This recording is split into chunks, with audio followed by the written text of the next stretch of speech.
Sem vontade, você tá certo, Vaz, em falar isso aí. Dia todo sofrendo, meu irmão. Até cair de moto hoje eu caí. Mas essa porra é mesmo, vibrando. Boa noite, viu, senhores? Cadê o boa noite aí da equipe do Gabaritano, velho? Boa noite. Boa noite, mestre. Boa noite. Boa noite. Vamos querer, viu? Quanto tempo para a prova? 12 dias. 12 dias, viu? Bora vibrar, velho. Essa é hora de vibrar. Ajuda bastante aí se vibrar, viu? É uma clássica frase que diz que vibra que dói menos. Né?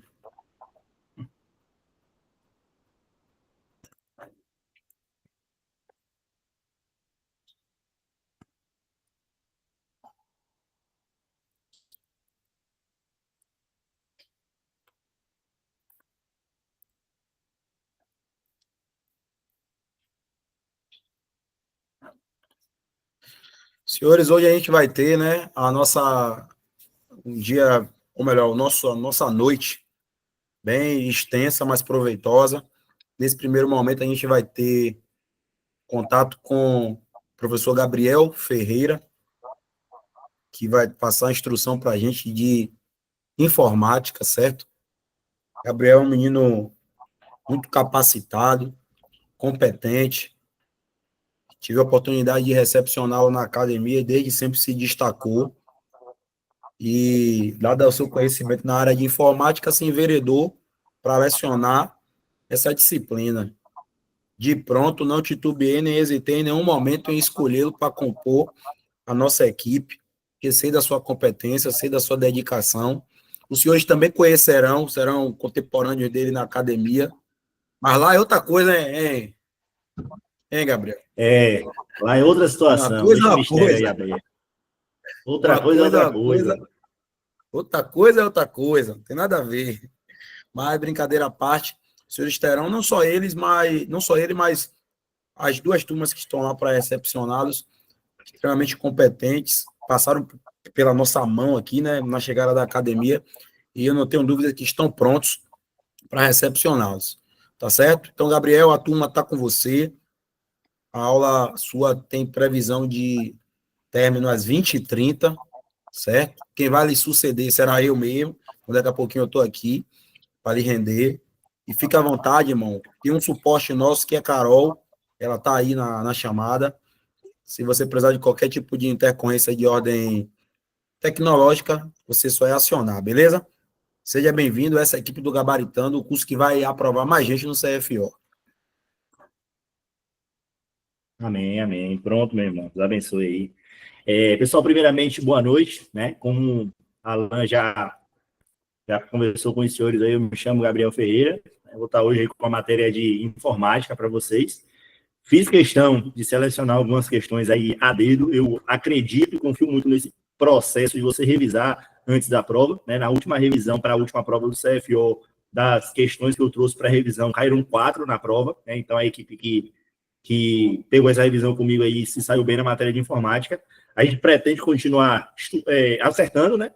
Com certeza é o nosso desejo. Acredite que, para quem está lá dentro, a vontade que vocês entrem é maior do que a vontade que vocês mesmos têm. Acredite isso aí, para dividir o fardo lá é pesado, mas tenho certeza que muitos do que estão aqui hoje estarão conosco lá, né? Em junho ou julho, aí a previsão de entrada dos senhores na academia. A academia está reformando, alojamento novo, ar-condicionado nos alojamentos, viu, Alan?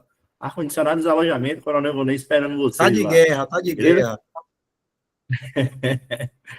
Vamos lá, vamos dar início, gente, sem mais delongas aí para a gente não perder tempo. Vocês conseguem me ouvir bem, enxergar a tela aí do slide também com tranquilidade? Preciso que vocês me deem um feedback aí, por favor. Tudo tranquilo. Pronto, ninguém reclamou, então tá tranquilo. Vamos lá, pessoal, é o seguinte, nesse grande universo que a gente tem de informática, muitas pessoas costumam negligenciar a matéria, né? Até porque é um conglomerado de assuntos, e se você for parar para destrinchar, realmente é algo muito grande. Mas essa revisão em forma de questões, ela é muito interessante justamente por isso. A gente vai conseguir passear aqui por alguns pontos do edital. Se sobrar 10 minutinhos, eu quero trazer um assunto que é uma das minhas apostas aí na hora da prova, que é a parte introdutória ali mesmo, né, de ambiente computacional, mas no mais vamos passear pelo edital, trabalhando aí algumas questões, né, que eu separei, algumas questões eu adaptei, são adaptadas, né, algumas que estavam anuladas ou então desatualizadas, eu fiz essa adaptação, beleza? Para que a gente consiga trabalhar o máximo de conteúdo possível. Vamos lá, vamos dar início. A primeira questão, ela vai falar o seguinte: o mundo da internet, mais recentemente, tem vindo à tona dois termos a ela relativos, ou seja, a Deep Web e a Dark Web, sobre os quais é correto afirmar que, vamos lá, a questão, ela cobra do candidato conhecimento, gente, sobre os ambientes da internet, beleza? Dentro do assunto redes de computadores, eu tenho lá a parte de internet, intranet, extranet, beleza? Aí dentro da internet, que é a rede pública mundial, que todo mundo tem o direito ao acesso, eu tenho a parte navegável, chamada de Surface Web, é aqueles sites onde todas as pessoas podem acessar, beleza? São aqueles sites que estão indexados pelos motores de busca convencionais, como o Google, o Bing, o Yahoo, beleza? E corresponde a cerca de 4 a 6% de tudo aquilo que a gente conhece na internet. Então, se tu abrir um site aí agora, como, né, tu faz uma pesquisa normal no Google, você provavelmente vai estar acessando aí a Surface Web, né, que é a parte navegável da internet, tá bom? Eu tenho uma parte um pouco mais profunda, que corresponde a cerca de 90% de tudo que compreende a internet. Algumas pessoas costumam confundir os termos, beleza? Essa parte profunda, essa parte gigante da internet, eu vou chamar ela de Deep Web, beleza? O que é a Deep Web? É algo, gente, que não está indexado normalmente pelos motores de busca convencionais, beleza? Na Deep Web, eu vou encontrar, por exemplo, banco de dados, os sites do Internet Bank, os canais de streaming, ou seja, tudo aquilo que tem uma parede através de um login e senha, que não é tão fácil de se acessar, eu vou chamar isso de Deep Web. E o maior exemplo disso são os canais de streaming que surgiram aí com a tecnologia 4G, beleza? Então, sempre que falar de Deep Web, vocês vão lembrar, é a parte profunda da internet, beleza? É a parte profunda, mas não é a parte maligna, não é a parte onde acontecem ali os crimes cibernéticos. Beleza? É a maior parte da internet, corresponde a cerca de 90%, não são indexados facilmente pelos motores de busca convencionais, beleza? Você vai ter uma dificuldade no acesso, uma limitação, uma determinada forma de login e senha para acessar aquela informação que está contida nesse grande conglomerado de informações, beleza?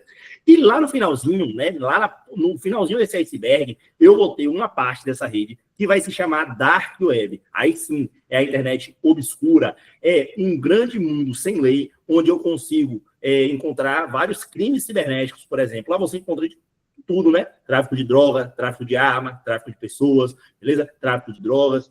Tudo que está relacionado à parte maligna, ela está na Dark Web. Gabriel, da Dark Web só tem coisa ruim? Não, mas você vai lembrar que é um mundo sem lei. Lá vai estar, por exemplo, vai ter uma possibilidade maior de você sofrer algum tipo de ataque, beleza? Lá vai ter uma possibilidade maior de o seu computador estar suscetível a alguma praga virtual. Bom, por isso que, para acessar a Dark Web, você não consegue fazer através dos navegadores comuns, beleza?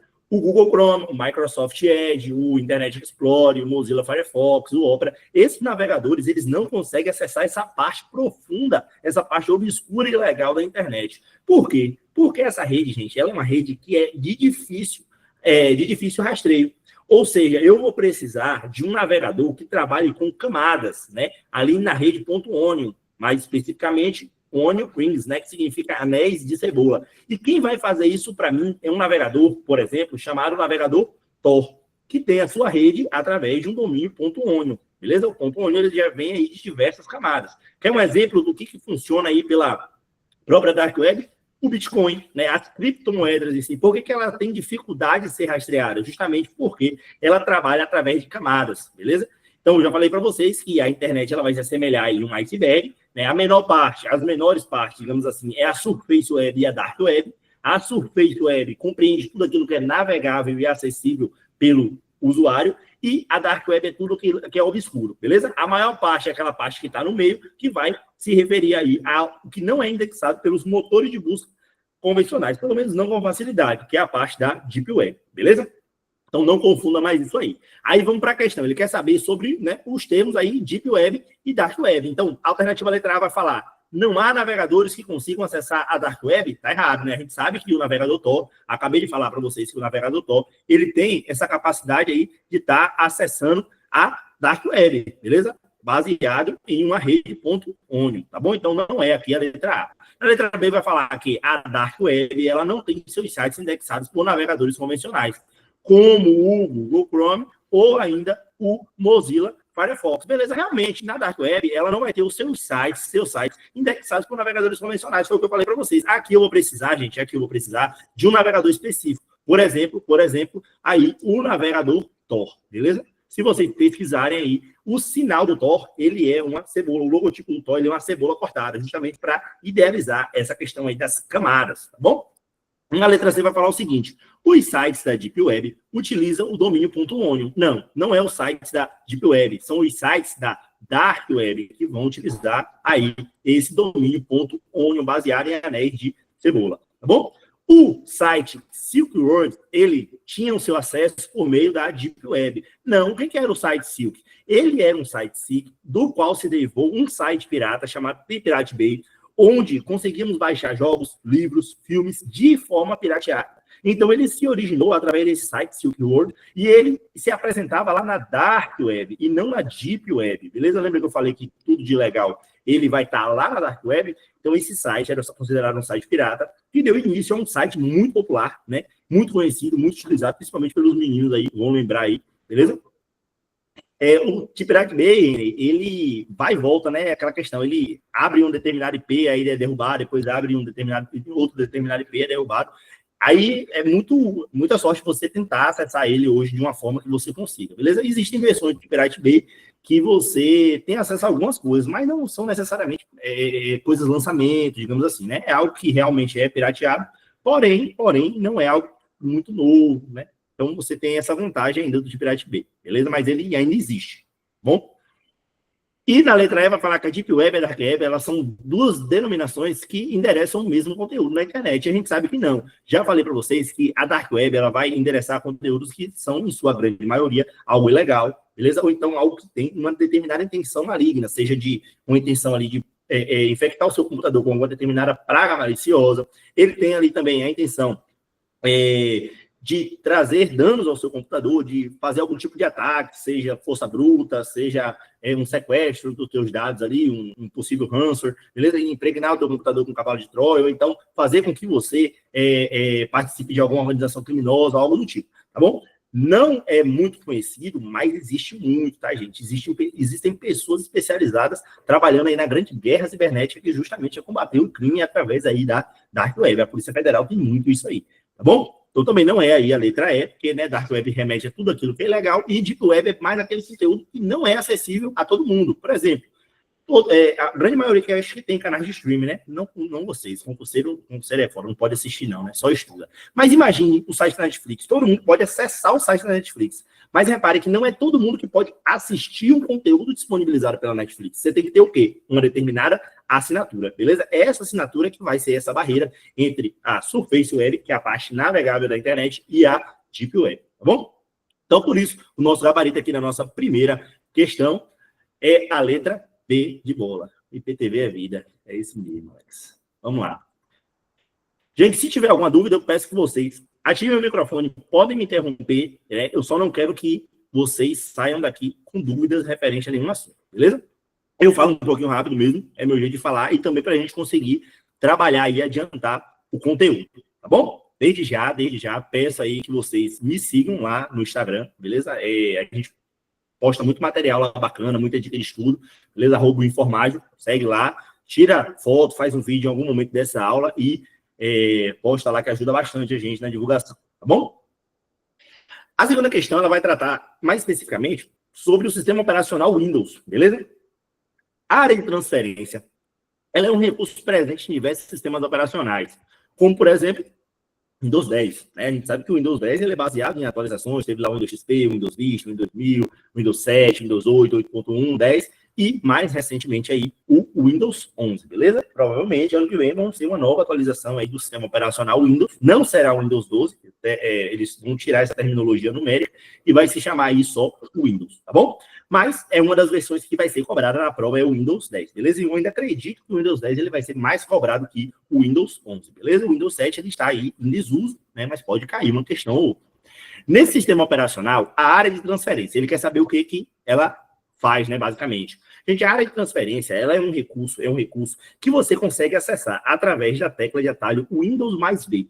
Se você clicar e estiver utilizando aí o sistema operacional Windows no seu computador, e você apertar a combinação de tecla, o logotipo do Windows mais a letra V, você vai abrir um recurso no Windows chamado área de transferência. Mas o que é a área de transferência, professor?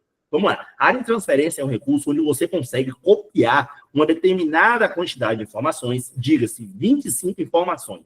Você consegue copiar até 25 informações para que você consiga colar em qualquer outro lugar que você queira, né? Seja no Word, WordPad, seja no Paint, seja no Excel. Beleza? Então, você pode copiar texto e você também pode copiar aí imagens, tá bom? Uma informação, ela não vai ter um tamanho específico. Se você copiar 10 páginas de uma vez, vai contar como se fosse uma informação. Se você copiar apenas uma letra, uma palavra, vai contar como se fossem duas, né, informações. Então, você pode copiar 22 informações para que você, por exemplo, não precise ir lá na página, copiar, voltar no aplicativo que você está trabalhando ali e colar. Voltar lá na página que você quer copiar determinado trecho, voltar no aplicativo que você está trabalhando e colar. Então, você pode fazer essas cópias, né, esses recortes, e mantê-la armazenada nessa área que a gente chama área de transferência. Então, essa área de transferência, gente, do sistema operacional Windows, ela é ligada à nuvem. Então, eu posso dizer que se eu tiver outro dispositivo conectado na mesma conta, né, da Microsoft, eu vou ter esses recursos que eu copiei de um dispositivo, eles vão estar presentes em outro, beleza? Então, se eu abrir a área de transferência aqui no meu computador e copiar, por exemplo, a palavra área de transferência, ela vai aparecer aqui, ó, nessa janelinha que abriu para vocês aqui à direita, beleza? Essa aí eu apresento para vocês é a área de transferência. Repare que aqui eu tenho várias informações que foram copiadas, né, ao longo do dia hoje. Eu estava trabalhando com as questões dos senhores e eu copiei essas informações. Essas informações, elas podem ser coladas uma por uma, elas podem ser coladas todas de uma única vez, elas podem ser excluídas uma por uma, tá aqui, né, e elas podem ser excluídas de uma só vez, que é o recurso aqui, limpar tudo, beleza? Reparem que a área de transferência, ela tem também, nas informações, essa tarjetinha aqui, né? Esse clipezinho aqui, que se você clicar, botar o cursor do mouse em cima, vai ter a informação aí, fixar item. O que acontece quando você fixa um item na área de transferência? Ele vai primeiro preencher, né, esse clipezinho aqui, e se você, por exemplo, limpar toda a sua área de transferência, o que acontece? Todas as informações, elas serão limpas, menos a informação que você fixou, beleza? Que é essa informação aí que eu acabei de fixar para vocês, beleza? Então, relembrando, a área de transferência no Windows é um recurso que permite você copiar uma determinada quantidade de informações, diga-se 25. Ela tem um recurso de fixar informações para que não sejam eliminadas, beleza? Não sejam eliminadas dessa área de transferência. E ela também tem uma conectividade aí com a nuvem, beleza? Diga-se nuvem, sinônimo de internet. Pronto, Reinaldo? E aí, professor, boa noite. Você pode repetir o atalho que você falou para abrir essa área de transferência? Pronto. O atalho para abrir a área de transferência é o logotipo do Windows mais a letra V, de violão. Windows V. Então, você vai abrir aí a área de transferência. Obrigado. Pronto, por nada. Aí vai falar assim, ó, possui o recurso de fixar itens? Possui. Beleza, a gente acabou de ver isso aí. Que cria uma tecla de atalho para esse item? Não, né? Não vai criar uma tecla de atalho. A única função do fixar item vai ser o quê? Ele não vai ser removido da área de transferência quando eu limpar toda ela, beleza? Quando eu limpar essa área de transferência, esse recurso, ele não vai ser, essa informação, ela não vai ser removida, tá bom? Então, não é aqui a alternativa de letra A. Na letra B vai falar assim, ó, é destinada à área de transferência exclusivamente entre programas da Microsoft, como o Microsoft Office, não podendo ser utilizado para transferência com outros programas, não. Se você copiou uma informação ali na área de transferência, você pode tanto utilizar para colar em aplicativos do pacote Office, Word, Excel, PowerPoint, como você pode colar, por exemplo, os seus concorrentes direto, o Calc, o Write, o Impress, né, que são lá do LibreOffice. Você pode colar no WordPad, que é nativo do sistema operacional Windows, você pode colar aqui no Paint, ou então em qualquer outro recurso que você esteja editando ali, tá bom? Então, ela pode ser colada em qualquer lugar, beleza? E não é só texto, tá, gente? Você pode copiar também imagens, beleza? Então, não é a letra B. Na letra C, vai falar que permite que ela seja limpa por completo pelo usuário. Perfeito. Eu posso limpar toda a área de transferência, como eu mostrei ali para vocês. Não sendo possível a escolha de apenas alguns itens que não serão apagados. Muito pelo contrário, você pode apagar 1, 2, 3, ou então todos os itens de uma única vez, beleza? Então também não é aí a alternativa de letra C. Na letra D, vai falar assim, ó, que permite que ela seja utilizada em nuvem, possibilitando que se copie imagens e textos de um computador para outro. Perfeito, né? Como eu falei, ela vai ter uma conectividade com a nuvem, desde que os dois dispositivos eles estejam conectados dentro da mesma conta da Microsoft, beleza? E na letra E, né? Na letra E aqui, vai falar que permite armazenar apenas texto simples, com poucos caracteres e sem formatação. Não. Ele pode copiar o texto do jeitinho que está lá, e na hora de tu colar, por exemplo, você vai colar lá no Word. O Word ele tem um recurso chamado colar especial. Aí você pode escolher se você quer manter a formatação de origem, beleza? Aí vai colar do jeitinho que você copiou, a cor da fonte, o tipo de fonte, o tamanho da fonte, beleza? Você pode selecionar a opção colar com o tema destino, aí vai ser um tema, um estilo pré-definido já por você lá no Word, ou então você tem a possibilidade de mesclar a formatação, ainda colar só a imagem, tá bom? Então não, você tem os recursos que você quiser para colar a formatação se você quiser também. O que confirma que o nosso gabarito aí é a alternativa de letra D de dado, beleza? D de dedos, tá bom? Seguir. Se tiver dúvida, por favor, podem perguntar, tá bom? Mais uma questão, e essa aqui é uma das apostas minhas para a hora da prova, é uma aposta um pouco específica, beleza? Dentro do sistema operacional, mas é algo que está sendo cobrado em várias provas de concurso, principalmente das carreiras policiais, beleza? Principalmente das carreiras policiais. Mais uma vez eu vou cobrar o sistema operacional Windows, e aqui a versão, né, a atualização, ela não vai fazer tanta diferença assim, tá bom? A gente vai trabalhar aqui com Windows 10, mas poderia ser Windows 7, Windows 11, Windows 8, beleza? Aí ele vai falar o seguinte, um usuário de um computador com sistema operacional Windows 10, ele pretende nomear alguns de seus arquivos. A alternativa, que apresenta apenas nomes que podem ser utilizados, é... Então, vamos lá. Dentro do meu sistema operacional, tem lá vários diretórios, né, chamados pastas, aquelas pastinhas amarelas lá, tem pasta de imagem, vídeos, usuário, programas e várias outras pastas que a gente mesmo consegue criar. E eu tenho diversos arquivos, né, imagens, vídeos, documentos, também estão ali contidos dentro desses diretórios. Eu posso, através da tecla de atalho F2, né? Ou então, clicando com o botão direito do mouse em sua configuração padrão e lá na opção renomear esses arquivos e diretórios. Vocês concordam comigo? Posso colocar o nome que eu quiser, tá bom? Só que existe uma quantidade de caracteres reservados ou ainda caracteres proibidos, que eu não posso salvar nomes de pastas ou nomes de arquivos no sistema operacional Windows. Professor, por que eu não posso? Vamos lá. Dentro do meu sistema, eu tenho pequenos arquivos chamados drivers, tá? Ou ainda arquivos de sistema, tá?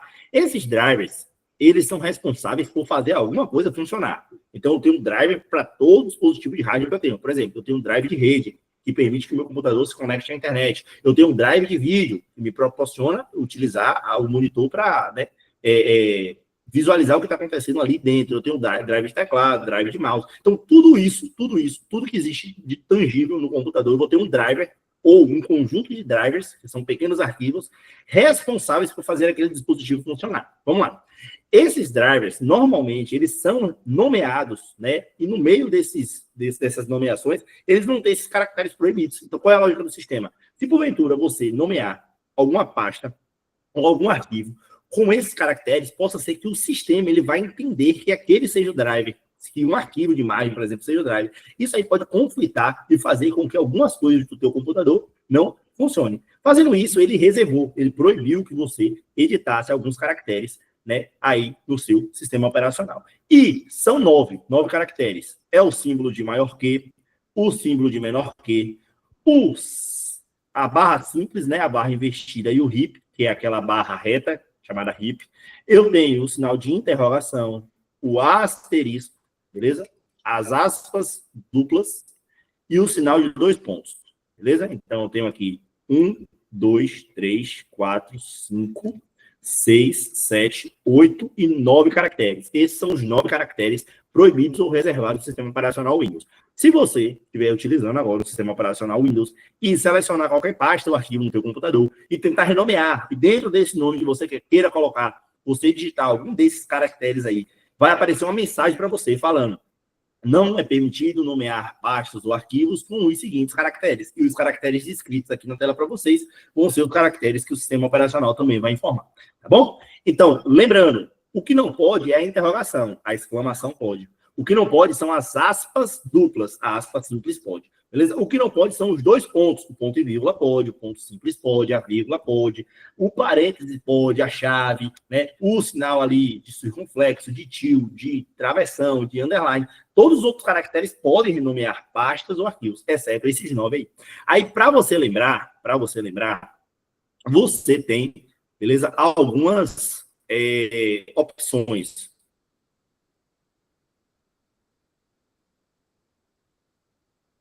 Você tem. Deixa eu limpar aqui a tinta para ficar mais bonitinho.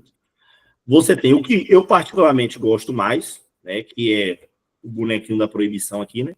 Você vai desenhar aqui. Eu sou péssimo com desenho, ainda mais com essa canetinha. Não riam no meu desenho. Vocês vão desenhar aqui um bonequinho, beleza? Esse aqui é o rosto dele. Aí você vai desenhar, ó, as orelhas. Aspas duplas não pode, tá? Você não pode nomear arquivos com aspas duplas. Agora sim, se você colocar uma aspa simples, depois outra aspa simples, aí pode. Aí vai ficar aparecendo que seria ali uma aspa dupla, beleza? Mas no caso você colocou uma simples e depois outra simples de novo, tá? Mas no caso da função mesmo, aspas duplas, que já tem no seu teclado, você não consegue, beleza? Ó, você desenhou aqui o símbolo de menor que, na outra orelhinha você desenha o símbolo de maior que. Desenhou aqui o olhinho, né, que é o asterisco. E no outro olho, as aspas duplas. O nariz, que é o hip, aquela barra reta, tá bom? A boca, um sinal de interrogação. E agora a gente vai dar uma roupinha pro boneco, qual que é a barra simples, né? E a barra invertida. E tá aqui os botõezinhos da camisa dele, beleza? Esse aí é o bonequinho da proibição. Eu também tenho um mnemônico baseado, né? Vocês estão acostumados aí com esse mnemônico. A galera que já estuda aí um tempo, beleza? O B, ele vem de barras, né? A barra simples, a barra invertida e o hip, tá bom? E o hip, que é a barra reta, barra simples, barra invertida e o hip. Eu tenho o sinal de menor que e o sinal de maior que. Eu tenho, o A de asterisco. Deixa eu apagar aqui, tá bonitinho. O A de asterisco, tá? O A de asterisco. O S de sete, que é o símbolo de maior que e menor que. O I de interrogação. O outro A de aspas duplas e o DO de 2 pontos. Beleza? E eu ainda tenho um terceiro mnemônico, que é o boneco assexuado, né? O boneco sexuado, que é mais ou menos assim, né? Que tá... Deixa eu ver se eu consigo desenhar ele. Não lembro muito bem como é que é, mas tem ainda esse outro mnemônico aqui, né? Que tá aqui a barra reta, que é o corpo dele. Eu tenho o símbolo de menor que, o símbolo de maior que, a barra simples, a barra invertida. Como ele é um boneco assexuado, a gente não sabe o sexo dele. A gente tem o sinal de exclamação e tem aqui o sinal de aspas dupla. Beleza? Esse aqui é o boneco assexuado, mas não é muito usual, não. Beleza? Não é muito usual. Vocês usam um mnemônico. Quais são os caracteres proibidos ou reservados no Windows? Ou ainda, uma sequência aí de nomes de pastas ou arquivos para você marcar qual é a pasta aceita ou qual é a pasta proibida, qual é o nome proibido. Vocês vão lembrar desses mnemônicos aí, tá bom? Nesse caso aqui, a letra A, ela tem algum desses caracteres proibidos? Não, eu tenho aqui o símbolo de arroba, eu tenho aqui o símbolo de travessão, eu tenho o símbolo de ponto, né? Eu tenho a porcentagem e outro símbolo de pontuação. Então, aqui é permitido, né? Nomes que podem ser utilizados, o primeiro é permitido. Então, eu posso nomear pastas ou arquivos com a letra A aí, perfeitamente, beleza? Não entendam que seja uma determinada lógica. Pô, você olhando assim, o nome fica assim, lógico. Quem é que vai nomear uma pasta com esse nome? Beleza? Mas a questão que é um possível nome, beleza? Na letra B, pode? Não, eu tenho aqui a barra simples, beleza? Eu tenho aqui o hip. Então, aqui, ó, já não pode nomear pastas de arquivos. Na letra C, pô, eu tenho aqui o sinal de menor que e maior que, beleza? Sinal de maior que, eu tenho uma barra simples aqui, então eu não posso, beleza? Vou voltar aqui. Não posso. Também não posso. Letra D, eu tenho um sinal de interrogação e eu tenho um sinal aqui de aspas duplas. Ainda tenho um sinal aqui de 2 pontos, então também não posso, beleza? Na letra E, eu tenho aqui o sinal de asterisco, tá bom? Outro sinal de asterisco, então também eu não vou poder. Alternativa aí, gabarito de letra A, beleza?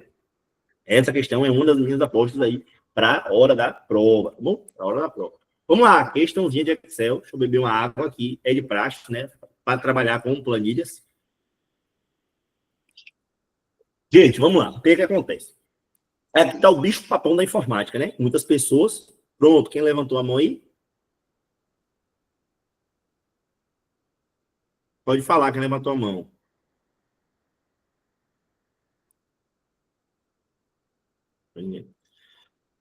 Pronto, última forma. Vamos lá. Gabarito da 3, letra A. Isso, Ramon. Gabarito da 3, letra A.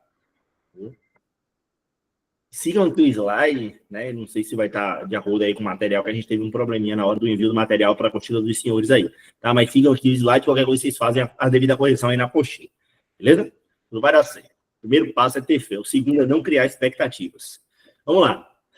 Aqui está o bicho-papão da matéria de informática para algumas pessoas. Mas o que eu trouxe aqui para vocês são alguns bizus na hora de responder questão de prova. Já adianto, 90% das questões de prova que se trata sobre Excel, você não precisa fazer cálculo matemático, beleza? Só lembrando daquilo que eu tenho para falar para vocês, vocês vão conseguir responder questões. Vamos lá. Deixa eu fazer só uma apanhada geral aqui, pega 4 minutos para a gente falar sobre isso.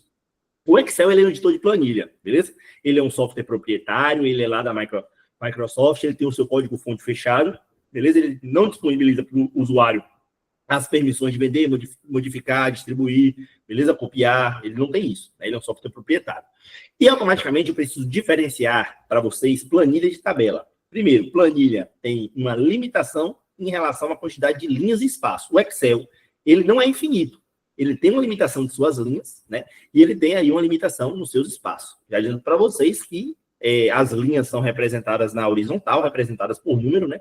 Vai lá da linha 1, 2, 3, 4 até a linha 1.048.548, beleza? Então, a quantidade de linhas que tem no Excel é 1.048.548 linhas, beleza? Já as colunas, elas são representadas por letras na horizontal, né? Coluna A, B, C, D, e ela tem aí cerca de 16.384 colunas, beleza? As colunas, elas são dispostas na vertical, representadas por letras. E vai da coluna A, B, C, D. Aí chegou na coluna Z, o que acontece? Vai de novo. Coluna AA, coluna AB, coluna AC. Chegou na coluna ZZ, o que acontece? Começa de novo. Coluna AAA, coluna BBB, coluna BBC. E assim vai até a última coluna do Excel, que é, gente, a coluna XFD. Beleza? A última coluna do Excel, ela é a coluna XFD, tá? A coluna XFD, que corresponde aí à coluna de 16.384. Aí a última coluna do Excel. Visto isso, eu consigo fazer, né, a gente estava diferenciando tabela de planilha. Planilha é isso aí, eu tenho uma limitação nas linhas e nas colunas. Eu não tenho quantidades limitadas. Outra coisa que eu não vou ter na planilha são as bordas determinadas. Se você abrir aí o seu programa Excel, você até vai ver lá as linhas, né, dividindo certinho as colunas e aquelas linhas. A gente vai ver aqueles traços ali. Porém, se você digitar uma quantidade de informações ali e for imprimir esse documento, o que vai acontecer? Não vai aparecer as bordas, a não ser que você insira as bordas ou então insira uma tabela dentro da planilha. Então, planilha não tem as bordas determinadas. E outra coisa, ela é finita, ela não é ilimitada. Já as tabelas, não. Você pode sempre estar inserindo novas linhas e novas colunas dentro de uma tabela. Ela contém as bordas determinadas, tá bom? Então, essa é a diferença de planilha para tabela. Só que tanto planilha quanto tabela, elas conseguem fazer operações matemáticas, elas conseguem fazer cálculos matemáticos. Então, se eu chegar para o Excel e colocar dentro de uma célula essa seguinte operação, 2 mais 4, qual vai ser o meu resultado? Ela vai fazer um resultado matemático, vai me dar uma resposta, correto? Errado. A minha resposta dentro da célula vai continuar aí sendo 2 mais 4. Por quê? Porque eu não informei o programa que eu quero realizar um determinado cálculo matemático ali dentro. Para ela, eu só estou fazendo uma anotação, só estou escrevendo alguma coisa. Então, a partir do momento que eu vou inserir um operador de inserção, né, que é o por padrão, o símbolo de igual, aí o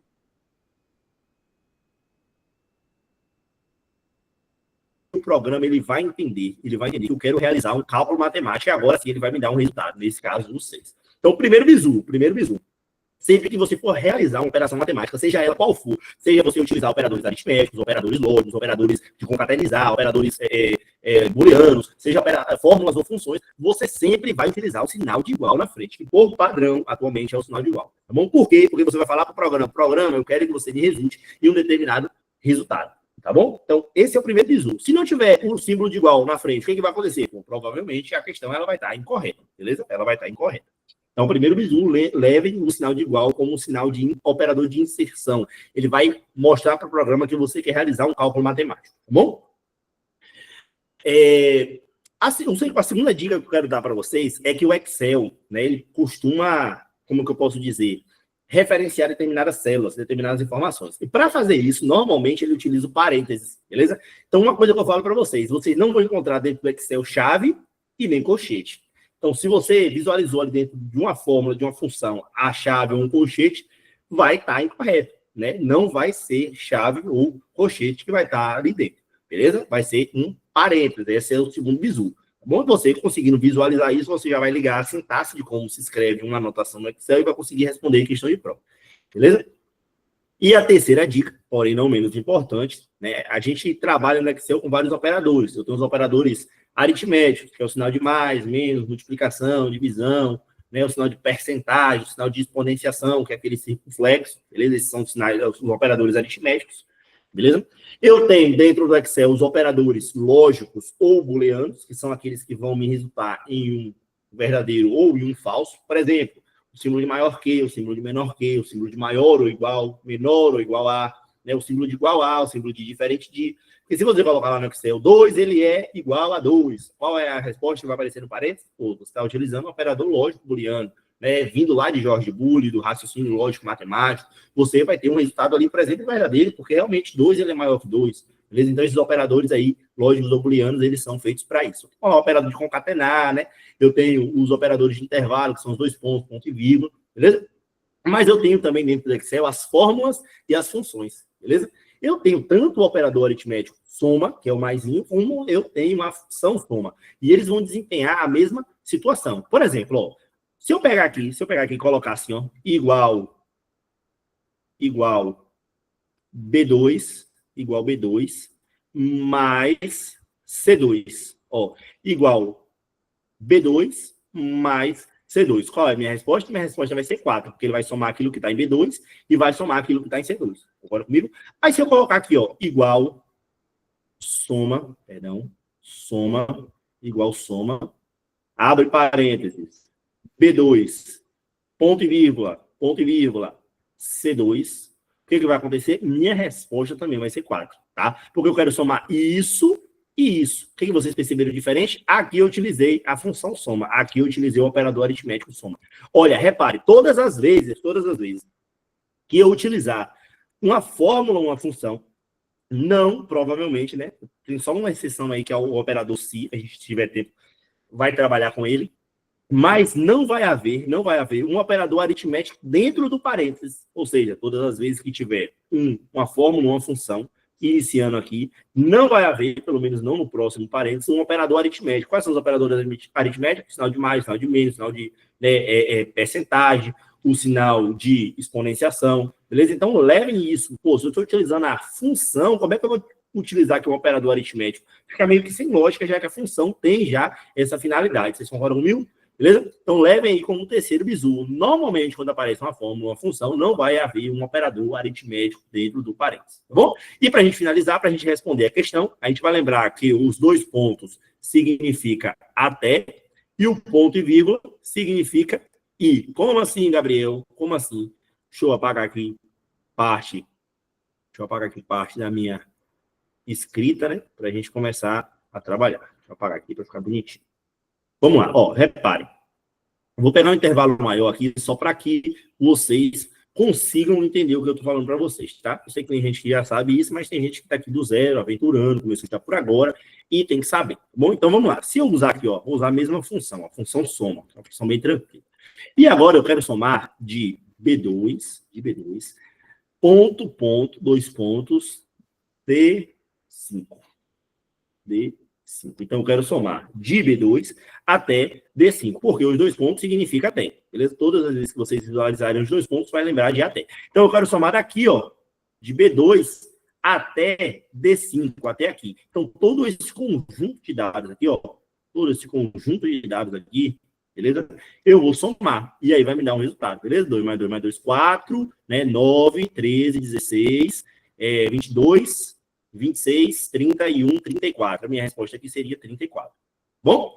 Agora, se eu colocar aqui, ó, igual soma de B2, ponto e vírgula, D5, o que vai acontecer? Agora eu quero somar uma coisa e a outra coisa, já que o ponto e vírgula significa aí. Então, eu quero somar aqui, ó, 2 e 6. A minha resposta será 8, porque eu só quero esses dois elementos aqui, tá? De forma bem simples, eu diferenciei para vocês os operadores de intervalo. Existe o espaço em branco, mas ele dificilmente cai em prova. Na verdade, eu nunca vi ele cair em prova. Tá bom? Então, ó, eu vou utilizar ou um operador de intervalo 2 pontos ou um operador de intervalo ponto e vírgula. Normalmente, quando eu utilizo fórmulas ou função, eu utilizo esses dois. Beleza? Aí vamos para a questão agora. A questão vai falar o seguinte, ó, no editor de planilha, Microsoft Excel 2016, em português de sua configuração padrão. Por que é importante a questão esclarecer isso? Eu respondi uma questão de prova falando sobre o PowerPoint, que cobrava, né, o nome da função que definia todos os outros slides, tendo como referência um único slide. A gente sabe que a função disso é slide mestre, tá? Só que na questão não falava que o programa estava em português, ou seja, a resposta estava em inglês. Então, se não trouxer para você aí que o programa está em português e você não conseguir visualizar a resposta de cara, procure a resposta em inglês, que eles têm a possibilidade de fazer isso, não tem problema, beleza? Até porque ele não especifica a versão que ele cobra. Bom, a seguinte planilha ela foi elaborada apresentando as cores, né, dos itens da coluna A e as quantidades dos itens da coluna A, B e C. Ou seja, aqui na coluna A, né, na coluna A, aqui está até errado, né, e a quantidade dos itens, pronto, a quantidade dos itens A, B e C em relação às colunas, tá? Aqui está as cores, na coluna A, amarelo, vermelho, verde, azul, beleza? Na coluna B tem o item A, na coluna C o item B, na coluna D o item C. Na coluna E tem um total de cor, beleza? Aí fala que nessa planilha, as células da coluna E, deixa de novo eu apagar aqui, para ficar mais bonitinho, apresentam fórmulas, ou seja, aqui ó, na coluna E, que é o total de cor, apresenta fórmulas para calcular automaticamente a quantidade de itens de cada cor. Enquanto as células da linha 6, ó, linha 6 é essa aqui, tá? As células da linha 6 contêm fórmulas para calcular de forma automática as quantidades de cada item, beleza? A quantidade de cada item. Então, tá aqui o total de item, o total de cores, beleza? Então, por exemplo, aqui, para chegar ao número 6, ele provavelmente usou a fórmula aqui, ó, igual soma de B2 até D2, beleza? De B2 até D2, o resultado aqui foi 6. A mesma coisa aqui com o vermelho, o verde e o azul. A mesma coisa aqui, gente, no total de itens. Provavelmente aqui, ó, na célula B6, ele utilizou a fórmula igual soma, né, de B2 até B5. Beleza? Ele utilizou essa fórmula aqui, tá bom? Aí vai perguntar o seguinte, em particular, as fórmulas corretas para as células E3, ó, coluna E, linha 3, ele quer aqui, ó, deixa eu voltar aqui para ficar bonitinho. Aqui, ó, a célula E3, que é o 12, tá bom? E C6 aqui, que é o 7, compatíveis como apresentados são respectivamente. Eles querem, qual foi a fórmula que ele utilizou para chegar nesse resultado? Então, vamos lá. Antes de fazer cálculo matemático, vamos lembrar do que eu falei? Primeiro, tem que iniciar com a simbologia de inserção. Eu tenho que falar para o programa que eu quero um cálculo matemático. Todas têm um sinal de igual? Pô, todas têm um sinal de igual. Então, né, não posso eliminar questões por aí. O segundo bizu, eu falei que quando eu utilizo normalmente uma fórmula, uma função, eu vou ter um parênteses, não vou ter chave, não vou ter colchete. Algum deles tem chave e colchete? Não, eu não posso descartar nenhum por causa disso. Mas no terceiro bizu, eu falei para vocês que normalmente, quando utilizamos operadores, quando utilizamos fórmulas ou funções, eu não vou utilizar operadores aritméticos dentro aí do parênteses, beleza? E através disso eu consigo eliminar algumas questões sem fazer cálculo. Por exemplo, a letra A tem aqui, ó, soma, função soma, mas tem um operador aritmético aqui, não pode ser. A mesma coisa aqui, ó, tem soma, mas tem um operador aritmético aqui, não pode ser. Ou ele utiliza o operador, ou ele utiliza a função, beleza? Na letra E, ó, tem esse sinal de 3 pontos aqui, eu nem falei para vocês de 3 pontos. O que eu falei foi o operador de intervalo, ponto e ponto e vírgula. Então, não existe esses 3 pontos aqui, tá aqui só para encher linguiça. Também não é a nossa alternativa, beleza? Na letra C, apresenta aqui, ó, ponto. Pode ser? Pode, mas antes da gente se esperar e for fazer um cálculo desnecessário, vamos ver as outras afirmativas. Na letra E, uma função soma, e um operador aritmético. Pode? Não pode ser esse aqui. E na letra E, eu tenho aqui, ó, a letra A, literalmente a letra A, representando o até, né? Mas eu já falei para vocês que o que representa o até dentro do Excel são os 2 pontos, beleza? Essa letra A aqui não existe essa anotação, essa sintaxe, então também não pode ser aí a alternativa de letra E. Então, só sobrou a C, beleza? Se a gente fosse usar aqui, ó, igual soma de B3 até D3, ó, de B3 até D3, ou seja, calculando esse conjunto de números aqui, ó, que ele está falando, 3 mais 4, 7, com 5, 12. Pô, chegou no meu resultado. E o segundo, soma de C2, ó, até C5, ó, de C2 até C5. Então, somando aí 2, 4, 0 e 1, a minha resposta vai ser 7. Confere com o meu gabarito aí de letra C. Eu só fiz garantir a minha resposta. Mas vocês compreenderam que com essas 3 regrinhas que eu passei para vocês, vocês vão conseguir responder a maioria das questões que vai falar sobre Excel. Normalmente não precisa fazer cálculo. Então, não se desesperem na hora que cair uma questão, principalmente se parecer complicado no Excel. Beleza? Vou seguir. Se tiver dúvida, pode perguntar. Bom? A próxima questão, gente, vai falar aí sobre correio eletrônico, tá bom? Correio eletrônico. O correio eletrônico, gente, ele surgiu antes da internet. Ele foi utilizado lá nas grandes guerras com a finalidade de troca de mensagens entre as bases militares. Beleza? Nessa época nem existia internet. Ou seja, se o correio eletrônico ele surgiu antes da internet, ou precisa da internet para utilizar, não. Alguns exemplos é o telégrafo, o fax. Eu não tenho idade, né? Não peguei essa época aí dessas tecnologias, mas são exemplos, né, de correio eletrônico aí que não utiliza a internet, tá bom? Dentro do correio eletrônico existe um serviço chamado serviço de e-mail. Esse sim precisa de internet para que você consiga ali enviar e receber mensagens, tá bom? Aí, para você ter acesso a esse serviço de e-mail, você precisa primeiro criar uma conta e um provedor. Um provedor nada mais é do que uma pessoa que disponibiliza aquele serviço para você. O Gmail, o Hotmail, o atual Outlook, o Bing, o Yahoo, beleza? Todos esses aí são provedores, fornecedores de e-mail. Você precisa gravar todos? Não. O que você precisa gravar vai ser a sequência que eu vou falar aqui agora para vocês, beleza? Então, você chegou em um determinado provedor e criou uma conta, né, desse endereço de e-mail. E o que uma conta precisa ter? Ela precisa ter nome de usuário, ela precisa ter o símbolo obrigatório, @, ela precisa ter um provedor, que você já escolheu e já está, né, desenrolando a sua conta ali. Ela vai ter um ramo de atuação ou ainda uma atividade exercida, e ela pode ou não ser seguida pelo país de origem. Beleza? Então, o nome de usuário, gente, nada mais é do que o nome que uma pessoa escolhe para ser conhecido dentro daquele provedor de e-mail, né? Então, vou dar um exemplo aqui. Por exemplo, Gabriel. Beleza? Gabriel. Gabriel é um nome de usuário. Por que esse nome de usuário não pode ser igual a outro nome de usuário que já existe dentro daquele domínio, dentro daquele provedor? Beleza? O símbolo obrigatório @, ele vai estar em todo o endereço de e-mail e ele vai fazer uma ligação. Ele vai ligar o nome de usuário ao provedor. Então, por exemplo, se eu escolher aqui o provedor Gmail, esse símbolo @ faz o seguinte, ele vai ler Gabriel no Gmail, ou seja, é aquele nome de usuário ligado àquele provedor. Então, é isso que o símbolo @ faz, ele direciona, ele liga o nome de usuário ao provedor, beleza? O ramo de atuação ou atividade exercida, nada mais é do que aquela atividade que o usuário constantemente ele vai exercer. A gente está muito acostumado com o .com, correto? Que vem de comercial. Mas eu ainda tenho outros ramos de atuação. Eu tenho o .org, que é organizações sem fins lucrativos. Eu tenho ordem de organizacional, né? Eu tenho o .ong, de organização sem fins lucrativos. Eu tenho o .gov, de governamental. Eu tenho o .sim, de contador. Beleza? Eu tenho o .edu, de educação. E assim vai. Eu tenho diversos ramos de atuação, mais de 4%. Então, ramo de atuação até para costureiro. Né? Se vocês pensarem, mas a gente está muito acostumado com o .com, tá bom? Esse ramo de atuação, como eu falei, é só atividade exercida, não necessariamente com fins lucrativos, né? Só para referenciar ali do que se trata aquela conta, tá bom?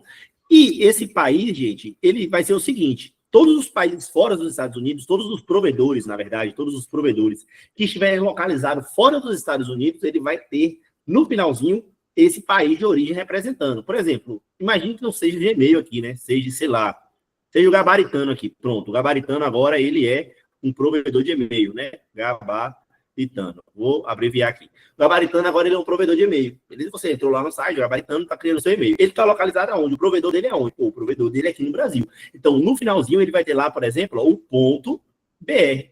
Tá bom? Para representar que aquele provedor está localizado no Brasil. E quando não tem, professor, quando parar no .com, no .org, no .gov, ele vai estar localizado nos Estados Unidos. Todas as vezes que não aparecer o país no finalzinho, esse provedor, essa pessoa que está fornecendo esse serviço para você, ele vai estar localizado nos Estados Unidos. Repare que você não precisa gravar todos os provedores, por quê? Porque qualquer pessoa pode ser provedor. Eu posso ser um provedor, você pode ser um provedor, beleza? Você pode ser um provedor de internet. Então, se aparecer lá, fulano de tal, sei lá, almofada.com. Pô, a almofada pode ser um provedor, beleza? Ele não vai perguntar se está certo ou está errado. O que ele vai perguntar é a sequência é a sequência. Se essa sequência está certa, primeiro o nome de usuário, depois símbolo obrigatório, arroba, depois o provedor, que é a pessoa que fornece o serviço, ramo de atuação, país de origem, beleza? Pode ser que apareça ou não. Então, o que ele vai cobrar é isso, tá? É a sequência, se está correto ou não, beleza? E aqui é bem tranquilo, a questão vai falar assim, ó, assinar a alternativa que contém o endereço válido de correio eletrônico. Pô, Pedro, nome de usuário, beleza? E-comercial, pô, e-comercial não existe dentro de endereço de e-mail, né? Parênteses não existe dentro de um endereço de e-mail, beleza? pedro.sev.com. Pô, aqui eu tenho o nome de usuário, eu tenho o provedor, eu tenho o ramo de atuação. Faltou o quê? O símbolo obrigatório, arroba. Então não pode ser, beleza? pedro.sev.com. Não, aqui não é, né? Um arroba. O que separa o provedor do ramo de atuação é um ponto, beleza? .com, né, .gov, .sim, tá bom? Pedro, nome de usuário, ok. Arroba, símbolo obrigatório, ok. Serve vai ser o provedor, a pessoa que está fornecendo aquele serviço, ok. E por último aí, o ramo de atuação.com, ok também, tá bom? Teve uma prova no concurso municipal da Prefeitura de Itabuna, né? A prova de analista de sistema, se não me engano, não sei se veio nas outras provas também, mas olha a questão que caiu. O nome de usuário é uma questão de múltiplas afirmativas, que no final você tinha que marcar quais estavam corretos, né? Aí na primeira falava assim, ó, o nome de usuário, ele é localizado depois do símbolo arroba. Pô, certo ou errado? Errado, né? Aí a segunda falava, o provedor, ele veio localizado antes do símbolo arroba. Pô, tá errado também, ele vai depois, né? Provedor, né? Aí o símbolo arroba é um sinal obrigatório colocado nos endereços de e-mail. Pô, certo. Somente a terceira estava certa. Fácil, né? Fácil, deve ter sido por isso que eu passei nesse concurso aí também. Foi tranquilo. Mas acreditem, teve gente que marcou errado isso aí. É porque a pessoa é burra, não sabe? Não, porra. É porque às vezes a pessoa não teve contato com as nomenclaturas, não sabe o que é o nome do usuário, não sabe o que é um provedor, e acabam não compreendendo a questão. Parece simples. Mas a pessoa que nunca teve contato com isso acaba, né, se atrapalhando ali na hora de responder a questão. O que não vai acontecer com vocês, né, na próxima semana aí, que é a semana da prova do CFO, tá bom? Questão simples, mas deu para trabalhar aquilo que eu esperava com vocês, que é a parte do correio eletrônico, pelo menos a parte inicial aí, tá bom? Vamos dar sequência. Ó, a próxima questão, também sobre correio eletrônico, vai falar sobre os campos do correio eletrônico, tá bom? Quando eu já criei a minha conta lá no correio eletrônico, tudo bonitinho, tudo beleza, tenho lá meu nome de usuário, estou ligado ao provedor, tudo tranquilo. Nesse momento, eu vou poder enviar e receber mensagens, beleza? Aí, para enviar mensagens, eu vou ter ali o cabeçalho de e-mail, onde eu tenho 4 campos. O campo para, o campo CC, que significa com cópia, ou ainda cópia carbono, ou ainda cópia para, beleza? E eu vou ter lá o campo CCO, que significa cópia carbono oculta. E no finalzinho, eu vou ter o campo assunto. Assunto é o mais tranquilo de todos, que nada mais é do que o teor da mensagem, sobre o que aquela mensagem está tratando, beleza? Aí eu tenho as diferenças do campo para, do campo CC e do campo CCO. O que acontece? Na prática, o campo CC e o campo para, ó, o campo para e o campo CC, eles não vão ter nenhuma diferença. Na prática, eles não vão ter nenhuma diferença. Então, se você chegar lá no campo para e colocar o e-mail de fulano, e no campo CC você colocar o e-mail de João, o que vai acontecer? Fulano recebe a mensagem, João recebe a mensagem. João vai saber que fulano recebeu a mensagem, fulano também vai saber que João recebeu a mensagem. Nenhum deles vai aparecer assim, pô, você foi inserido no campo para, você foi inserido no campo CC. Não. Na prática é a mesma coisa, não tem diferença nenhuma. Então você pode escrever o endereço de e-mail no campo para, você pode escrever o endereço de e-mail no campo CC. A gente só usa o campo para ali, né? Mas lembra que não tem diferença. Agora, conceitualmente, né? Conceitualmente existe uma diferença. E o conceito, ele fala, gente, que o campo para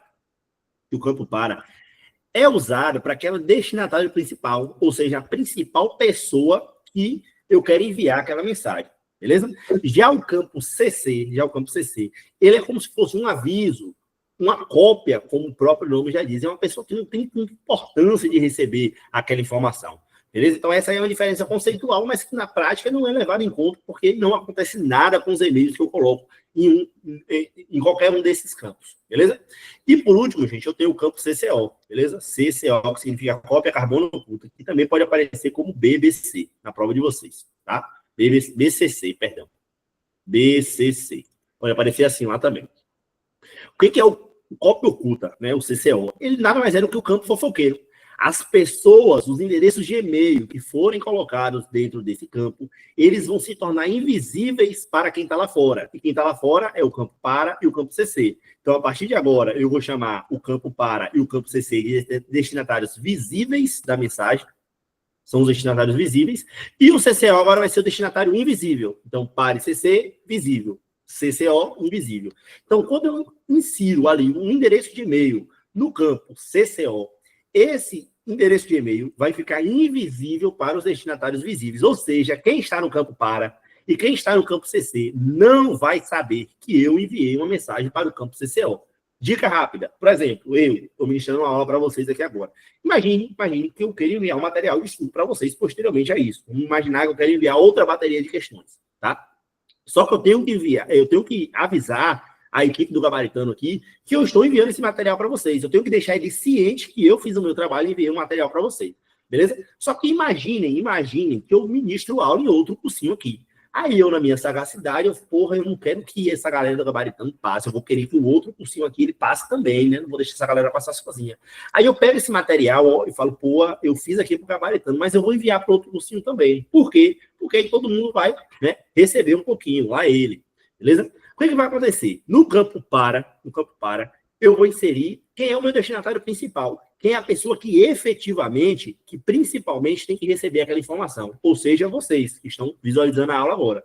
Aí, o e-mail que eu vou colocar no campo CC seria da equipe do Gabaritano, por exemplo. Por quê? Porque eu tenho que deixar ele ciente que eu enviei o material para vocês. É um aviso, né? Por isso que o nome é cópia carbônica, é como se fosse a receita carbonada de um médico. A primeira via eu compro o medicamento, a segunda é só um aviso para saber a forma de uso, beleza? E no campo CCO eu colocaria o e-mail ali, ó, do outro cursinho, dos destinatários ali do outro cursinho. O que ia acontecer? Vocês e a equipe do Gabaritano não iriam saber que eu enviei a mensagem para o outro cursinho. Ele ia ficar escondido, elíptico, beleza? Oculto, tá bom? Aí você vai me perguntar, professor, existe um jeito de quem está escondido aparecer? Sempre tem, beleza? Sempre tem. Então, se eu enviei uma mensagem aqui, coloquei 3 destinatários, fulano no campo para, João no campo CC e Maria no campo CCO, o que vai acontecer? Maria ela vai receber a mensagem, João e fulano também. Só que fulano e João não vão saber que Maria recebeu. Já Maria vai saber que João e fulano recebeu. Aí eu tenho 3 campos de resposta lá no meu correio eletrônico. Eu tenho o campo responder, eu tenho o campo responder para todos e o campo encaminhar. O que nos interessa são os 2 primeiros campos, beleza? O responder, responde a quem? Se eu clicar lá em responder, responde apenas ao remetente da mensagem. Quem é? Eu, a pessoa que enviou o e-mail para vocês. E se eu clicar em responder para todos, responde ao remetente, ou seja, a pessoa que enviou, mais os destinatários visíveis da mensagem. Beleza? Então, essa é a definição completa do campo responder para todos. Responde ao remetente, mais aos destinatários visíveis. Então, se Maria clicar lá em responder para todos, o que vai acontecer? Maria vai responder ao remetente. A mim, respondeu, beleza. Só que quem são os destinatários visíveis? Visíveis são fulano e João. Então, João também vai receber uma resposta daquela mensagem. Agora, peraí. Fulano e João sabia que Maria estava ali? Não, não sabia. Tem como você receber uma mensagem de alguém que não existe? Não, porque até os spams, que são mensagens indesejadas enviadas a um grupo de pessoas de forma automática, tem alguém por trás enviando. Concorda comigo? Existe alguém ali enviando spam. Então, não tem como você receber uma mensagem de alguém que não existe. Então, tem alguém ali escondido, elíptico. Então, a partir desse momento, as pessoas que estão no campo para e no campo CC vão saber que Maria, ela está ali. Beleza? Então, forma de aparecer no CCO é clicar em responder para todos. Beleza? Sem perder mais tempo, vamos para a questão, que nem vai problema com o CCO, eu só quis agilizar esse assunto para vocês. Vai falar assim, ó, considere que o usuário de correio eletrônico escreveu uma mensagem com 2 destinatários, um no campo para e outro no campo CC, né, que é o cópia carbono, ou com cópia. Além disso, anexou 2 arquivos à mensagem. Eu posso estar ali anexando alguns arquivos ali para enviar para o meu destinatário, tá bom? Seja imagens, vídeos, áudio, música, documentos. Então, eu enviei ali 2 arquivos, tá? Para 2 pessoas diferentes. O que vai acontecer? Apenas o destinatário inserido no campo com cópia, ou no campo CC, receberá os 2 anexos. Não, as 2 pessoas receberão. Lembra que não existe diferença nenhuma na prática? Ambos os destinatários receberão a mensagem. E os 2 arquivos em anexo. Feito, ó. Lembra que na prática, gente, não vai existir diferença nenhuma do campo CC para o campo para, tá bom? Na prática, não vai existir diferença nenhuma. A diferença aí, ela é conceitual, tá bom? Então, ambos vão receber a mensagem e ambos vão receber os arquivos em anexo. E ambos vão saber um do outro ali também, beleza? Apenas o destinatário inserido no campo para receberá os dois arquivos em anexo? Não, os dois receberão. Cada um dos destinatários receberá apenas os arquivos em anexo? Não, os dois receberão as duas coisas. Letra E, nenhum dos destinatários receberá qualquer um dos anexos, então não vale a pena a gente enviar e-mail, né? Já que ninguém vai receber porra nenhuma. Então, gabarito da questão, alternativa de letra B de bola, beleza? Ambos os destinatários receberão a mensagem dos arquivos em anexo. Pô, se tivesse um CCO ali, ele também ia receber a mensagem, também receberia os arquivos em anexo. A única coisa que muda para os campos é que no campo CCO, a pessoa que foi inserida ali dentro está oculta, elíptica e invisível, está indisponível para os outros usuários. Beleza? Lembra disso aí na hora de responder questão de prova. O seguinte, tiver dúvida, para, né? Tiver dúvida, para, que a gente não tem tempo a perder. Próxima questão vai falar o seguinte. Que existe uma parte da internet considerada como a internet invisível. Olha, a gente trabalhou isso na estante, né? Mas eu trouxe outra questão, cobrando de um outro ponto de vista que vocês consigam entender. Ela também é chamada de Deep Web, ou seja, internet profunda. Beleza? É a maior parte da internet, também chamada de internet invisível. Lá ficam os bancos de dados, os canais de streaming, beleza? A parte da internet bank ali, né? Os dados sensíveis, onde normalmente tem uma barreira, que é o login e senha, que vai impedir, né, que facilmente os motores de busca convencionais acessem essas informações aí, tá bom? Assinale a afirmação correta relacionada à Deep Web. Vamos lá. É uma zona da internet que pode ser detectada e acessada facilmente por qualquer motor de busca tradicional. Não, gente, ela não pode ser acessada facilmente, beleza? Ela vai ter ali uma barreira, ela vai ter um login, uma senha que impede que essa pessoa que não tenha um vínculo ali, né, com aquele determinado site, né, por exemplo, a Netflix que eu dei, consiga ali visualizar aquilo que tem dentro daquela Deep Web, beleza? Letra B. A Deep Web tem como sinônimo Dark Web. Não. Já está errado. Deep Web é a internet profunda. Dark Web é a internet obscura, onde acontecem as coisas ilegais, né? É o último pedacinho ali da internet, beleza? Letra C. Ela é acessível pelos mecanismos de busca tradicionais e é composta por sites e conteúdos que não são públicos por serem todos ilegais. Não, eu já falei para vocês que a grande maioria dos sites ilegais, eles estão localizados na Dark Web e não na Deep Web. Beleza? Então, ó, não é aqui a letra C. Aqui seria o sinônimo, aqui seria a definição de Dark Web. Beleza? Dark Web. Mesmo assim, não são todos os sites legais, né? Site lá, tranquilo. Você pode acessar qualquer site na Dark Web. A única diferença é que ela vai ser um mundo aberto, onde você também consegue acessar sites legais. Beleza? Letra D. A maioria das páginas presentes na Deep Web é mantida oculta do navegador de internet, ou seja, dos mecanismos de busca, né, para proteger informações e privacidade do usuário. Perfeito. Por isso que elas não são indexadas facilmente por esses motores de busca. Imagine qualquer um chegar lá e conseguir assistir Netflix. Pô, não ia ter noção para pagar Netflix para isso, né? Imagine qualquer um chegar e assistir e acessar o Internet Bank, uma conta de outra pessoa, ou alguém que não tem a conta naquele banco conseguir acessar informações naquele banco. Repare que não tem lógica, beleza? Então tá aqui a nossa alternativa. Na letra E vai falar que na Deep Web o conteúdo do Telegram se enquadra nessa definição. Sim, Telegram, Instagram, né, as redes sociais em si, ela está dentro da internet. A gente consegue acessar ela através da internet, beleza? Então, as redes sociais em si, elas se enquadram também nessa definição de Deep Web, beleza? E repare que não é todo mundo que pode acessar a sua rede social. Você pode acessar a sua rede social através de um login e senha, bom? Na letra vai falar que na Deep Web o conteúdo invisível é sempre inseguro e ilegal. E não, né? O conteúdo invisível... Tá é a questão 7 aí, professor? Invisível. Oi? É a questão 7 aí? A questão correta aqui seria a letra D. D de dado. Beleza? É a 7, irmão. É a 7. Ah, valeu, valeu, obrigado. Sim, é a questão 7. Corrijam aí no gabarito, como eu falei para vocês, né? É, porque eu estou acompanhando aqui. Valeu, valeu, obrigado. Pronto, fechou. Viu? Foi na hora de passar e teve alguns incongruências. Tá bom? Questão 7.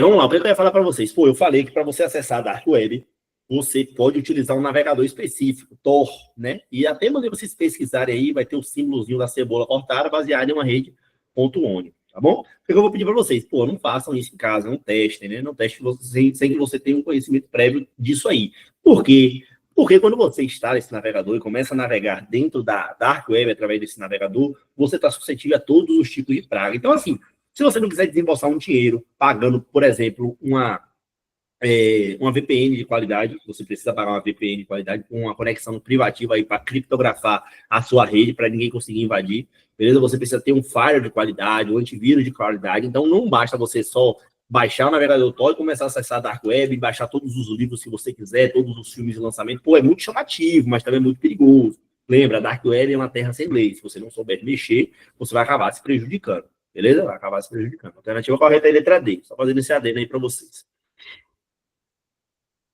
Próxima questão. Sistema operacional Windows, de novo, é uma das minhas apostas. Sistema operacional Windows vai cobrar porque é o sistema operacional mais usado no mundo, né? Em computadores de mesa e desktops aí. Quanto ao sistema operacional Windows, assinala afirmativas abaixo.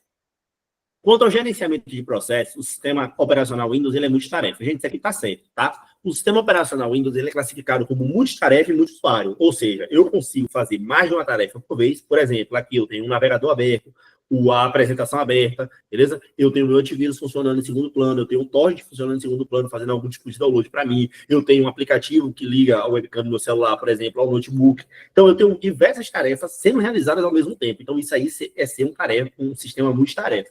Tá? Diferente lá da primeira versão do iOS, que só conseguiria realizar uma tarefa por vez, os sistemas operacionais atuais, seja ele Linux, Android, iOS, macOS, Windows, eles são sistemas operacionais multitarefas, beleza? E eles também são sistemas operacionais multiusuário. Isso significa que eu consigo ter mais de uma conta logada naquele sistema por vez, beleza? Às vezes eu tenho lá a conta visitante, a conta da família, do filho, do esposo, da mãe, do pai, logado em um único dispositivo, eu só preciso ali permutar essa conta, tá bom? Então, lembre, os sistemas operacionais atuais, eles são tanto multitarefas, ou seja, desempenham várias tarefas por vez, com certeza no seu celular tem várias abas de vários aplicativos abertos ao mesmo tempo, e eles também são multiusuários, o que fala que pode ter mais de um usuário logado, né, de uma única vez. Beleza? Então, levem isso como certo. No 2, fala assim, ó, atualmente o Windows somente possui as versões 8 bits e 64 bits. Tá errado, né? A gente tem as versões 32 bits e 64 bits, não 8 e 16. O que são esses bits do sistema operacional? É a capacidade de conseguir ler memória RAM, né? Memória ali de uso volátil. Por exemplo, 32 bits eu consigo ler até 3 GB de RAM, beleza? Até 3 GB de RAM. E 64 bits eu consigo ler mais que 3 GB de RAM, ou seja, se eu tiver um determinado sistema operacional baseado em 32 bits e abrir um programa super pesado, sei lá, o Canva, por exemplo, beleza? Que esteja em uma condição de 64 bytes, eu não vou conseguir trabalhar com esse programa sem que ele trave. Aí o que acontece? Ó, imagine que eu tenho aqui um sistema operacional com 32 bits e eu tenho um sistema operacional com 64 bits. Aí o que acontece? Se eu vou baixar um aplicativo para o meu sistema, por isso que é importante conhecer, né, o seu sistema operacional, e você consegue visualizar isso através de propriedades do Windows lá, né, quando você abre essas configurações, para justamente você baixar os aplicativos e jogos que estão de acordo aí com o seu sistema operacional. Porque se eu vou baixar um jogo que ele seja para 32 bits, na opção 32 64. Pô, se meu computador é 32 bits, que ele lê até 3 GB de RAM, eu vou baixar aquele jogo para 32 bits. Por quê? Porque ele vai preencher, gente, toda essa área aqui, ó, toda essa área de 32 bits. Beleza? O que vai acontecer? Se eu selecionar a opção 64 bits, eu vou instalar no meu computador. Ele vai funcionar? Ele vai funcionar. Porém, ele vai ler a primeira parte aqui, ó, e a segunda parte, concorda comigo, que ele vai sair aqui, ó, ele vai extrapolar. Porque ele não cabe dentro de 32 bits, porque ele tem mais de 3 GB de RAM. Tá? Então, o que vai acontecer nesse caso? Ele vai travar em algum momento, vai ficar uma jogabilidade ruim, você não vai conseguir acessar aquele aplicativo de maneira adequada, beleza? Então, isso aí que eu quero dizer. Porém, se você tem aqui, ó, um sistema operacional baseado em 64 bits, aí não tem muita diferença, não. Por quê? Porque se você baixar um programa que é 32 bits, ele só vai usar metade. Se você baixar um programa que seja 64 bits, ele vai dar certinho. Então, você só tem que ter cuidado se o seu sistema operacional for de 32 bits. Aí você tem que baixar programas e jogos que estejam de acordo com a leitura de RAM do seu sistema operacional. Beleza? Então, tá errado aqui, são 32 e 64, né? Se a 2 está errado, não pode ser nenhum que tenha alternativa 2, né? Então não pode ser a letra B, não pode ser aí a letra D. Só pode ser o A ou C. Vamos ver a 3. Quanto à quantidade de usuários que podem utilizar o sistema Windows, ele é considerado monousuário, ou seja, um único usuário? Não, né? Falei para você que ele é multitarefa e multiusuário. Vários usuários podem utilizar o sistema operacional o Windows, Linux, Android, macOS, ou seja, os sistemas operacionais atuais, de uma única vez, tá? Então, se a 3 está errado, a C também está incorreta, a única alternativa aqui é a alternativa 1. Somente a 1 está verdadeira. Por isso, nosso gabarito é a alternativa de letra A. Essa foi uma questão que, se vocês copiarem do material e jogaram que concurso, foi uma questão anulada, não era essa a resposta, né? Na verdade, ela não tinha a resposta correta, e ela foi anulada. Eu adaptei essa questão e trouxe para vocês. Por quê? Porque pode aparecer na hora da sua prova assim. Não existe criar novas questões. Hoje o mundo é Ctrl+C, Ctrl+V, e as bancas, elas copiam e copiam muito. Vocês vão ver questões que vocês fizeram aqui, que vão estar exatamente igual lá na hora da sua prova, então muito parecida. Beleza? Então, por isso que eu fiz essa adaptação aí. Beleza? Próxima questão. Vai falar assim, ó, as redes de computadores abrangem um país, continente, ou até mesmo 2 continentes, como a internet, é considerada tipicamente como sendo uma. Vamos lá. Essa questão, gente, ela vai trabalhar com redes de computadores, beleza? Redes de computadores. O que é uma rede de computador, Gabriel? Você vai levar a definição de rede como a seguinte: 2 ou mais dispositivos conectados, cuja finalidade seja a comunicação, vai ser uma rede. Computador e celular, mesa digitalizador e computador, computador e impressora, computador e Wi-Fi, computador e televisão, celular e televisão, celular com celular. Reparem, 2 ou mais dispositivos conectados, cuja a finalidade seja a comunicação, isso aí se chama rede de computador, beleza? Perfeito, a galera já está bisurada aí, letra D, perfeito, vamos lá. É questão tranquila, fácil, mas eu trouxe para vocês para a gente justamente debater o tema, tá? Aí dentro das redes de computadores eu tenho uns ambientes de rede, né? A internet, a intranet, a extranet, que a gente vai falar nas próximas questões aí, beleza? E o que acontece? Dentro desses ambientes de rede eu tenho os alcances de rede, ou seja, até onde uma determinada rede vai. E é justamente essas siglas que vocês estão visualizando aí na hora, na tela de vocês. Repare que a terminologia é igual, né? AN. Significa o quê, gente? Significa área, network, tá? Network. A tradução mais próxima possível, não sou do inglês aí, né? Alcance de rede ou alcance de área. Beleza? Mais ou menos isso aí. E a primeira letra, ela vai corresponder ao nome dessa rede, né? Por exemplo, o P vem de pessoal. Ou seja, a rede PAN é uma rede pessoal, a área network, ou seja, uma rede de alcance pessoal. Essa aqui, gente, tem uma metragem específica. É uma rede que alcança até 10 metros. Então, uma rede que vai alcançar até 10 metros, ela vai ser chamada de uma rede PAN, uma rede pessoal, uma rede de acesso pessoal, tá bom? A rede MAN, o M aqui, ó, o M, ele vem de metrópole, tá? Metrópole. Ou seja, é uma rede de alcance metropolitano, que alcança toda uma cidade. Por exemplo, farmácias da mesma rede que estão localizadas em pontos diferentes, em bairros diferentes dessa cidade. Pô, são pontos diferentes dentro da cidade, porém acessam a mesma rede. Então, ó, tá ali na circunferência de uma cidade, é chamada MAN, tá? LAN, o L, vem de local, área network, ou seja, uma rede de alcance local. Todas as vezes que aparecer LAN, você vai lembrar de 4 paredes. Gabriel, por que isso aí não existe uma metragem específica? Porque existem casas, gente, de 40 metros quadrados, existem casas de 2.000 metros quadrados. Então, sempre quando eu estiver entre 4 paredes, dentro de uma casa, dentro de uma empresa, dentro de um prédio, beleza? Eu vou lembrar que é uma LAN. Lembra aí de LAN house, ó? Era 4 paredes com uma rede interna ali, beleza? LAN, ela é uma rede local, que está naquele local, tá bom? Independente de qual o tamanho desse local. Mas lembra, tem 4 paredes para se reverenciar isso aí, beleza? O AN é a nossa resposta, né? O W vem de World, né? O World que significa mundo em inglês, beleza? Então é uma rede de acesso global, tá? Quem é essa rede de acesso global? É a internet. Ela é rede pública, mundial e que todo mundo tem o direito ao acesso. Então, uma rede que liga 2 continentes, uma rede que liga 2 países, uma rede que liga todo o globo, vai ser aí, por exemplo, uma rede WAN. Tá? Então, uma rede de acesso global é a resposta da nossa questão. E esse CAN aqui, gente, ele apareceu recentemente em uma prova, não vou lembrar qual agora, que vem de campus de universidade, tá? Então, uma rede que liga todo um campus de universidade com vários pavilhões naquele campus, dentro de uma única rede, vai ser chamada aí rede de acesso de um campus, tá bom? Possa ser que na prova apareça um W antes dessas siglas, tá? Então, WPAN, WMAN, WLAN, WWAN. O que significa esse W?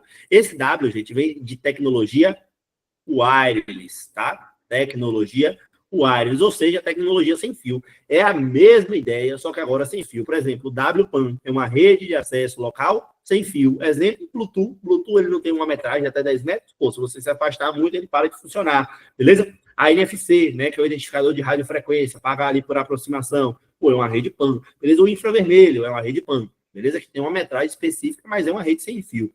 Se aparecer só PAN, pode ser tanto sem fio como sem fio, cabeado ou não, tá? WMAN, pô, aqui uma rede de uma televisão, por exemplo, beleza? WLAN, o roteador de Wi-Fi, por exemplo, é um exemplo aqui de rede sem fio local. WWAN, né? WWAN, o primeiro W é de rede sem fio, o segundo é de mundo, né? Então, os satélites lá da Tesla, né, de Elon Musk, por exemplo, ele lia vários países ali, principalmente os países que estão em guerra, é considerado uma rede local, global, perdão, sem fio, tá bom? Então, pode aparecer aí essa tecnologia sem fio no início dessas siglas, beleza? Mas parabéns aí quem respondeu, a resposta correta, alternativa de letra D. É uma rede que é considerada a internet aí, tá bom? Próxima questão. Vou falar assim, ó.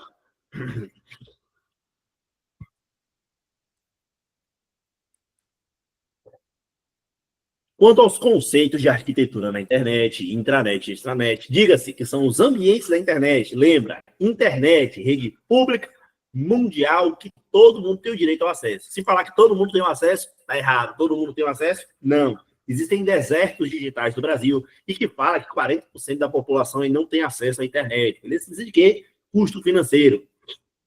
Tá bom? Intranet, pô, intranet é uma rede privada, restrita, interna, que precisa de um login, de uma senha, né? Alguma coisa que você consiga ter uma permissão para você acessar aquela rede. Se falar assim, ó, somente colaboradores internos de uma empresa têm acesso a essa rede, é uma intranet? É. Agora você fala assim, ó, que na intranet somente Professor, as pessoas que estão na tela dentro aqui, da não. empresa têm acesso. Aí, oi. Quem Era falou? por conta que não estava aparecendo na tela, não, mas agora tá a questão. Ah, pronto. Mas agora está aparecendo na tela. Valeu, obrigado. Beleza, certão. Vamos lá. Então, se falar... Por que, Gabriel? Se falar que as pessoas que estão dentro da empresa, somente elas têm acesso, aí vai ser uma intranet? Não. Por quê? Existe um home office, né? Ou seja, na minha casa, eu sou um colaborador interno da empresa e eu consigo ali acessar a rede interna de uma empresa. Então, não necessariamente eu preciso estar dentro da empresa, mas apenas ser um colaborador interno trabalhando lá de fora. Então, se falar que apenas colaboradores internos acessam a intranet, está certo. Aquilo que tu tem na tua casa, na tua empresa, é uma intranet, uma rede privada, interna e restrita, que você precisa de login e senha para acessar. Tá? E a extranet? Pô, a extranet é o cara externo da relação. É uma rede que é parte privada, mas que vai pegar um pedacinho dessa rede e vai abrir para o público externo, né? Para os clientes, para os fornecedores, para o governo, tá bom? Então, sempre quando tiver esse tipo de rede, eu vou chamar de extranet. O maior exemplo disso aí, os sites de compra. Pô, a Shopee. A Shopee, ela é uma empresa.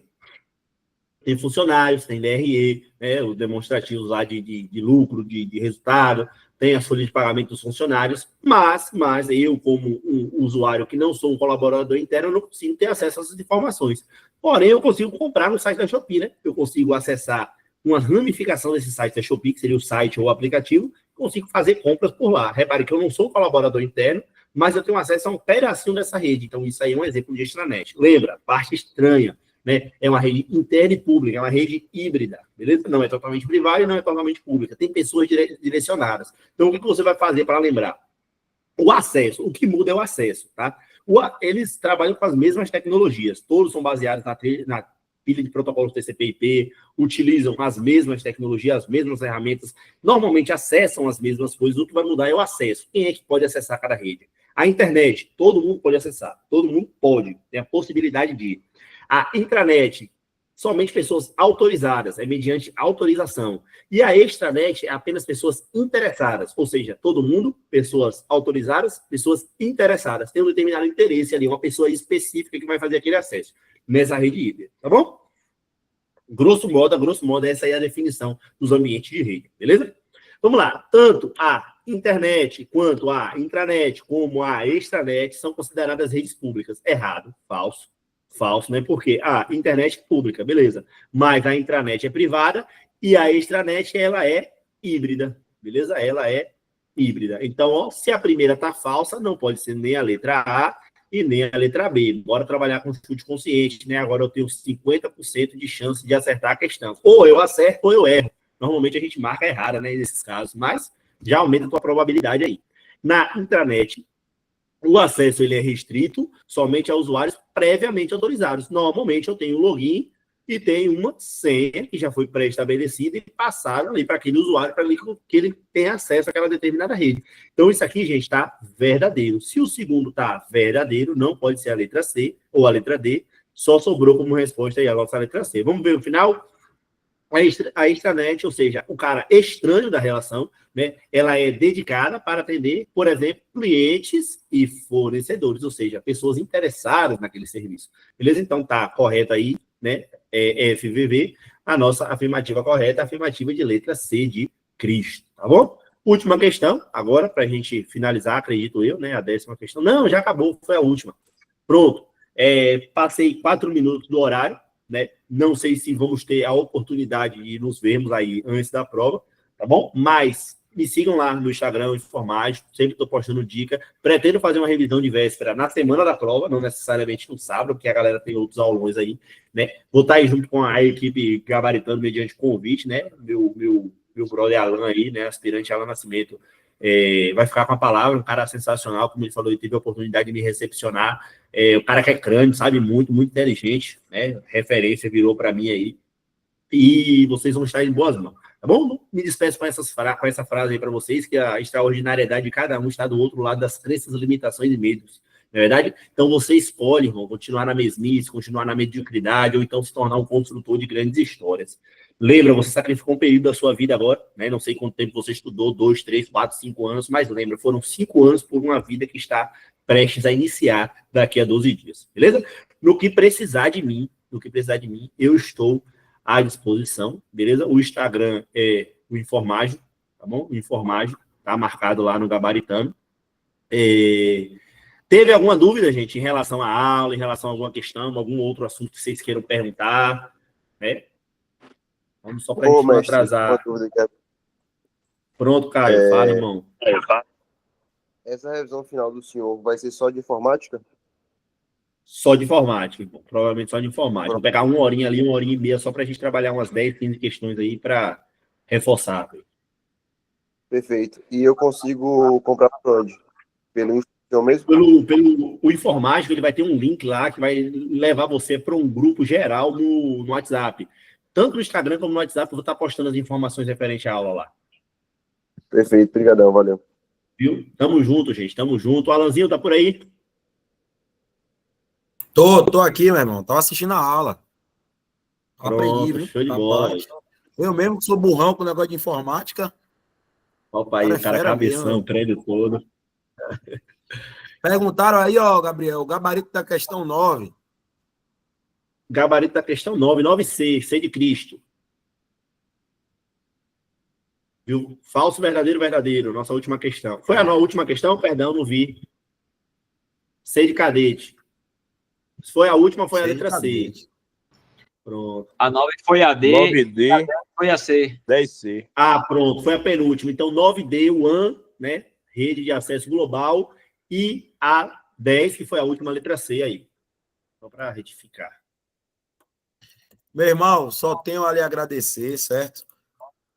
Confesso que não me surpreendi, porque eu conheço você, sei da sua competência e sabia que você contribuiria bastante com seu conhecimento em informática para a equipe do Gabaritano, certo? Quero colocar não só a minha pessoa, mas toda a equipe do Gabaritano à sua disposição para o que você fizer necessário e desejar que você seja feliz sempre e pode contar conosco aí. Seja breve e agradará. Certão, meu irmão. Básica aí. Deus abençoe, Valeu, viu? filho. Tamo junto. Precisando, tô aí. Abraço. Um abraço. O cara é casado, quer pegar o número do cara, pô? Ele tá lá no Instagram, pô.